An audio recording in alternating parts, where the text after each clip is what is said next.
નમસ્તે ફ્રેન્ડ, 12 જ્યોતિર્લિંગોમાંથી એક જ્યોતિર્લિંગ ધોનીનો ફોન આવ્યો હતો. હા, અહીંયા સુધી એવું હોય છે કે હાલા જમ્યા વગર તો નો જ જોવે. તો ફાઇનલી ગાઈસ અત્યારે રેડી થઈ ગયા, તમે જોઈ શકો છો. ત્યારે અમે મંદિરે જાય છે દર્શન કરવા માટે. ઉપરના વાગી ગયા છે 11 વાગે અમે નાઈ તો ફ્રેશ થઈને નીકળ્યા. તો ફાઇનલી ગાઈસ અત્યારે આપણે મંદિર જઈ રહ્યા છીએ અને ફોટો બાંધી લીધો છે. ક્યાં મંદિરે જઈએ છીએ આપણને મનીષભાઈ કહે છે. યસ મનીષભાઈ. નમસ્તે ફ્રેન્ડ, આપણે અત્યારે ઝારખંડ સ્થિત 12 જ્યોતિર્લિંગોમાંથી એક જ્યોતિર્લિંગ શ્રી બૈદ્યનાથ જ્યોતિર્લિંગે મંદિરે જઈ રહ્યા છીએ. હા, કયું ગામ આપણને સિદ્ધાર્થ સર કે છે? હા, સિદ્ધાર્થ સર. દેવધર ગામ છે, હા, ત્યાં આવેલી છે જ્યોતિર્લિંગ. હરેશભાઈ થોડું ડિટેલમાં આપણને જણાવશે વૈદ્યનાથ વિશે. યસ, બોલ. આની સ્થાપના વિષ્ણુ ભગવાને કરેલી છે. આ બ્રાહ્મણ છે કાંઈક આ બેન સમજાવે છે. બાટલી ઉતારે છે. હા, કે પૂજાનું કહે છે. મનીષભાઈ સીધું છે પાછું. હજી આપણે ત્રણ હોય તો હજી એકવાર વિચારવાનું કે માની જાય. ફાઇનલી ગાઈઝ ફરીને આવ્યા ત્યારે મંદિરની એન્ટ્રી મળી. બસ અહીંથી એન્ટર થાય છે. હા, અહીંથી એન્ટ્રી છે. આ ફ્લાયઓવર બ્રિજ છે અને આ ભગવાન માટે ફૂલ પ્રસાદ લીધા છે મહાદેવને ચડાવવા માટે. વિશાલભાઈ ત્યારે સાથે ચાલ્યા જાય. બાકી બધા ધીરે ધીરે આગળ વહી ગયા. જોઈએ કેટલીક આગળ મોટી લાઈન છે. જો કે અત્યારે 2 દિવસથી જે દર્શન કરીએ છીએ એને કરતા 100 ગણી નાની લાઈન હશે, કારણ કે બધે બહુ મોટી લાઈનો હતી. અહીંયા તો એકદમ નાની જ હશે. આખું માર્કેટ છે, જોઈ શકો છો. બીજા બધા કરતા થોડું ક્લીન લાગ્યું ને, ક્લીન સિટી એવું લાગ્યું બીજા બધા કરતા. કાલ આપણે વારાણસી ગયા હતા એની કરતા બહુ ક્લીન લાગ્યું સિટી. અને અહીંયા સુવિધા બહુ સારી છે. જોઈ શકો છો, મસ્ત શેડ બનાવ્યો છે. પણ આનું કેટલું ખાલી એટલું છે કે દૂરથી એન્ટ્રી છે. જે નોર્મલ આપણે લઈએ વીઆઈપી એન્ટ્રી લઈએ તો ફટાફટ મળી જાય. વિશાલભાઈ થી એવું કીધું કે મેં એ બતાવ્યું છે કે અહીંયા જનરલ દર્શન વ્યવસ્થિત રીતે થાય છે. વીઆઈપી દર્શન તો ફટાફટ થઈ જાય છે. વીઆઈપી નો ભાવ નથી. પર પર્સન 250 રૂપિયામાં વીઆઈપી દર્શન થઈ જાય અને નોર્મલ આ રીતે થઈ શકે છે. અને આ ફૂલ બહુ સસ્તા છે. આ ખાલી 20 રૂપિયામાં આટલું બધું આપ્યું એને, મગર આટલું બધું ના મળે. અને સારું છે. અંદર અમે જોયું, અંદર મસ્ત ક્લીન છે. હું તમને આગળ વિડીયો શેર. ગાઈસ, જે મેં કીધી વાત કરી હતી ને, આ વીઆઈપી દર્શન છે. અહીંથી ડાયરેક્ટ વીઆઈપી દર્શન થઈ શકે. આ વીઆઈપી એરિયો છે. અહીંયા જે પણ અહીંથી ટિકિટ લઈ લે ડાયરેક્ટ વીઆઈપી અહીંથી દર્શન મળી જાય. ના અત્યારે નોર્મલ છે. વધારે લાઈન હોય તો નીચે પણ કરવામાં આવે. ત્યારે ખાલી જ છે, કારણ કે અત્યારે એટલું બધું છે નહીં. ત્યારે જનરલી અત્યારે બધા કાશી જાય, પ્રયાગરાજ જાય છે. અમે ત્યાંથી અહીંયા 500 કિલોમીટર 450 કિલોમીટર દૂર હતું તો અહીંયા સુધી આવ્યા છીએ તો જતા આવ્યા. મતલબ તે અહીંથી સુરત ટોટલ 1800 થી 2000 કિલોમીટર છે ઝારખંડ. તો તે હાલો જાતા આવી. આ બધી લાઈન પર લાઈન છે, વારાફરતે ચાલવાનું. આટલું જ છે, વધારે નથી. બાકી બધા તો બહુ વધારે હતું. કાલે મેં વારાણસી ગયા હતા, બનારસ વારાણસી, ત્યાં તો એક્સ્ટ્રીમ લેવલનું ટ્રાફિક હતું. 4 કિલોમીટર સુધી લાંબી લાઈન. અને એના પછી આ તો અલગ થી. અહીંયા તો ખાલી આટલું જ છે, એટલે બહુ ઓછું ટ્રાફિક કહેવાય.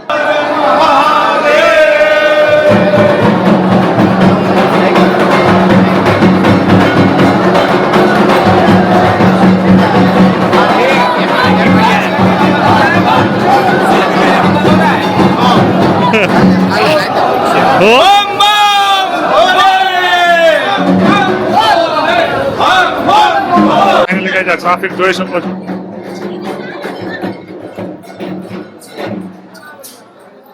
સેમ અહીંયા એટલું છે.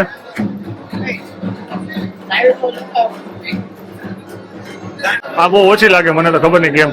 કારણ કે અત્યારે એટલી બધી લાઈનો જોઈને આવ્યા છે ને, તો આ ઊંચી લાઈન જ લાગે.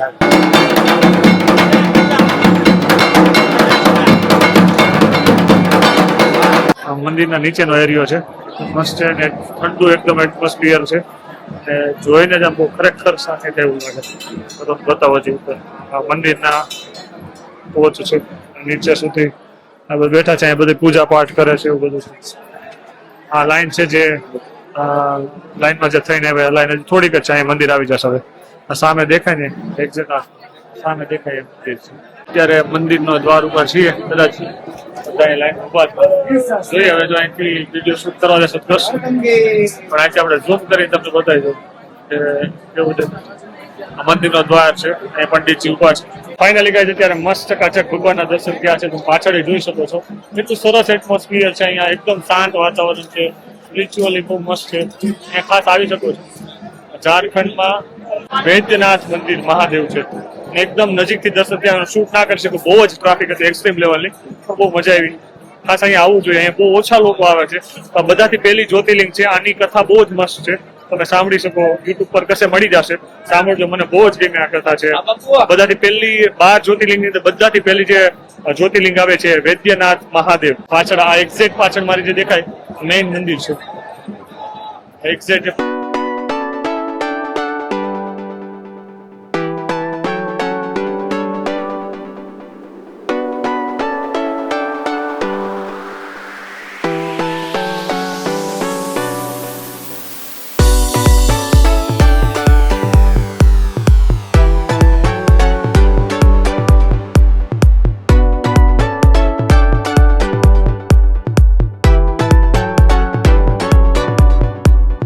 અત્યારે માર્કેટમાં નીકળ્યા, પાછળની આ માર્કેટ છે. પણ આ ભાઈ મને ક્યારના બોલાવે છે એટલે મેં કીધું અહીંયા જઈ આવી. તાજા પેડા બનાવે છે, ગરમ પેડા. ક્યાં વાત કરે, एकदम कम मिष्टी दो, કંપની कम चीनी का, हम चीनी का है ऐसे लगा. टेस्ट सही है. और सूखा में भी हो- नहीं नहीं सूखा नहीं चाहिए. सूखो જોઈએ છે. जरा तो ताजा ताजा ही ये ताजा, ये भी अभी बना रहे हैं. सबसे पहले मेरे को ये बताइए यहाँ का स्टोरी क्या है. और यहाँ तो बाबा राम का क्या है बाबू, तो यहाँ पेड़िया प्रसाद को नाम है. बाबा बैजनाथ का मंदिर है. ये 12 ज्योतिर्लिंग से एक ज्योतिर्लिंग है. 12 ज्योतिर्लिंग में एक है. पंचसूल है यहाँ. हर जगह कहीं भी जाइए त्रिशूल मिलेगा, यहाँ पंचसूल है. पंचसूल. हाँ, पंचसूल बोले तो क्या. ये पंचसूल अभी भी बाबा मंदिर है. त्रिशूल जो है पंचसूल है, त्रिशूल जो रहता है ना यहाँ पंचसूल है. इससे बढ़कर दुनिया में कोई नहीं है. यहाँ पे पंचसूल है. हाँ, इसी से. और पेड़ा प्रसाद तो यहाँ का नाम ही है. यस, मैंने देखा पूरी मार्केट में पेड़े ही है. तो गाइस फाइनल અત્યારે પેડા લેવાઈ ગયા છે ને માર્કેટ માં ફરીએ છે. અહીંથી એક છોકરી માટે રમકડા લઈ જશે, વર્ણી માટે, શ્રીવ માટે કંઈક લઈ જવું પડશે, તો એ લેતા જશું. અને બીજું આગળ જોઈએ, માર્કેટ વિઝિટ કરીએ શું શું માર્કેટ ની અંદર મળે છે. આ રમકડું ચાલી જાય એવું લાગે છે પણ ખબર નહીં રમે કે ન રમે. પણ વર્ણી રમકડા સિવાય બધું રમે છે, રમકડા જ નથી રમતી. ફાઇનલી અત્યારે શોપિંગ થઈ ગયું છે. શોપિંગ થઈને અત્યારે પાછા હોટલ તરફ જવા નીકળ્યા છે. બધા અલગ અલગ લઈ લીધું છે. અને પેડા લીધા, રમકડા લીધા, રમકડા લીધા અને રમકડા અને પેડા અને ઘણું બધું લીધું છે. હા, ગંગાજી લીધા, કાલ ફ્રીમાં મળતા હતા, 200 રૂપિયા લીધા. કે જ્યાં જે વસ્તુ ફ્રીમાં મળતી ત્યાંની વેલ્યુ ના હોય. તો ફાઇનલી અત્યારે રૂમ પર આવી ગયા છીએ. ફ્રેશ થઈ ગયો કારણ કે ત્યાં એકદમ ભગવાનને નજીકથી ટચ કર્યા તો ઉપર ઘણા બધા લોકો ચડી ગયા હતા. બધું ભીનું થઈ ગયું હતું, સ્મેલ આવતી હતી. થયું કે એકદમ ફ્રેશ થઈ જાય, ચેન્જ કરી નાખ્યું, કપડા બધું ચેન્જ કરી નાખ્યું છે. અહીંથી હવે ચેકઆઉટ કરશું. તમે આ રૂમ જોઈ શકો છો. અમે અહીંયા બધા સ્ટે કર્યું તો મસ્ત રૂમ છે, સુવિધા સરસ છે.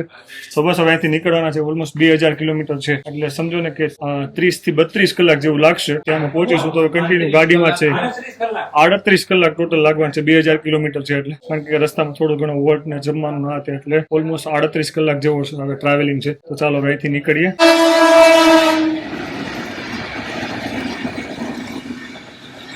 ફાઇનલ અત્યારે સુરત જવા માટે નીકળી ગયા છે. અહીંથી અમે રાંચી જાય છે ધોનીભાઈ ના ઘરે. ત્યાં અમને આમંત્રણ છે જમવાનું, બપોરે જમવાનું ત્યાં રહી. ફોન આવ્યો ત્યાં સુધી આવો છો તો કે ઘરે જમીન ખાધું એમ. બરાબર ને હરેશભાઈ? હા. તમને હું ફોન માં શું કેતા હતા? આ ભાઈ ને ધોની નો ફોન આવ્યો હતો. હા, અહીંયા સુધી આવ્યો હોય છે કે હાલા જમ્યા વગર તો નો જ જોવે. આપડે પાછા સુરત થી આવો છો તો કે જમીને જ જાજો એમ. તો ધોની નો ભાઈ નો ફોન આવ્યો હોય. ને ચકાચક એવું કીધું છે છોલે ભટુરે બનાવવાના છે. કીધું ના ના બપોરને મેંદો રહેવા દો. છોલે ભટુરે એને કીધું પણ અમે ના પાડી કે છોલે ભટુરે માં નથી ખાવા એમ. એવી ફૂડ થઈ જાય. થોડુંક હેવી થઈ જશે. હૈદરાબાદી બિરયાની તો હૈદરાબાદી બિરયાની, દહીં ને છાસ નું કીધું ને. છાસ તો હોય જ છે ને.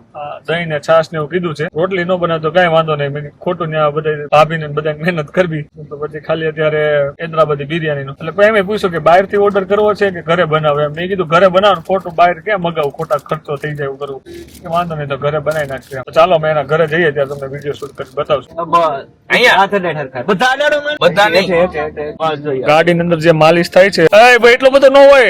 ભાઈ ને જે માલિશ ફાઇનલી ગાઈસ નીકળી ગયા. રોડ ઉપર હતા, મજા આવી. જર્ની સ્ટાર્ટ થઈ ગઈ છે કે 2000 કિલોમીટર ગાડીમાં પહેલી વાર અમે આટલી સફર કરવાના છીએ. ક્યારે એક કન્ટિન્યુ 2000 કિલોમીટર નથી ગયા છીએ પણ એટલી બધી એક સાથે નહીં. અત્યારે 2000 કિલોમીટર ગયા છે. સફરની શરૂઆતમાં કહીએ ને કે 5 વાગ્યા છે ને સાંજનું જમવા સવારે બ્રેકફાસ્ટ કર્યું હતું એ પછી જમ્યા નથી તો અત્યારે પેડ બનાવીને ખાઈ. આવડો હરેશ સરે ગાડીમાં બેઠા બેઠા બધું કટિંગ કરી નાખ્યું હતું. વિશાલ સર ને બધું કાંદા ને કટિંગ કરે. પેડ નો પ્લાન છે, થમ્સઅપ ને એવું લઈ આવ્યા છે. બધા બેઠા છે, બધી વસ્તુ કલેક્ટ કરી લીધી હતી. મસ્ત અહીંયા જગ્યા જોરદાર છે. તમને લોકેશન બતાવું. મેઇન હાઈવે આ બાજુ છે. આ જે ગાડી જાય છે મેઇન હાઈવે છે ત્યાંથી અમે અંદર આવ્યા છે એટલું. અને એકદમ મસ્તીનું એટમોસ્ફિયર છે, તમે જોઈ શકો છો. જગ્યા મળી એવું લાગે કે પિકનિક માં આવ્યા ને એવી રીતે બેઠા છીએ. બસ વિશાલભાઈ તૂટી જાય. ભેડ બનવાની છે ચકાચક. ભેડ હલાવવાની સ્ટાઇલ. તો ફાઇનલી ગાઈસ ભેડ રેડી થઈ ગઈ છે અને બધા ઝાપટવા બેસી ગયા છે.